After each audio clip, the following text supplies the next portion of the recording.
আসসালামু আলাইকুম রহমতুল্লাহি ওয়া বারাকাতুহু। সম্মানিত ভিউয়ার্স, আশা করছি ভালো আছেন, সুস্থ আছেন, সুন্দর আছেন। আর আমাদের জীবন থেকে এক একটা মুহূর্ত, এক একটা ঘন্টা এবং এক একটা মিনিট আগুনের গতিতে, বিজলির গতিতে পার হয়ে যাচ্ছে। কেউ এই সময়কে কাজে লাগাচ্ছে, আবার কেউ সময়কে অযথা নষ্ট করছে। তার মধ্যেও যিনারা সৎ কাজ করছেন, আল্লাহ রাব্বুল আলামিন অবশ্যই তাদেরকে এই সৎ কাজের বদলা দিবেন।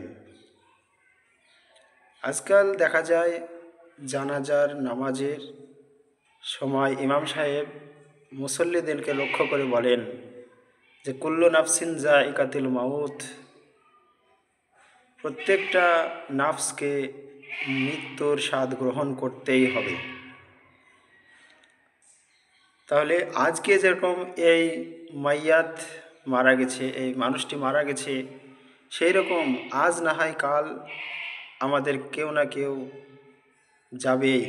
অতএব আমরা কেউ এই দুনিয়াতে বাঁচতে আসেনি, একের পর এক আমরা ঠিকই এই দুনিয়া ছেড়ে চলে যাব কবরের দেশেতে, যে দেশে কোনো নাই বাতি, নাই কোনো আলো, নাই কোনো ফ্যান, নাই কোনো ইলেকট্রিক ব্যবস্থা, নাই কোনো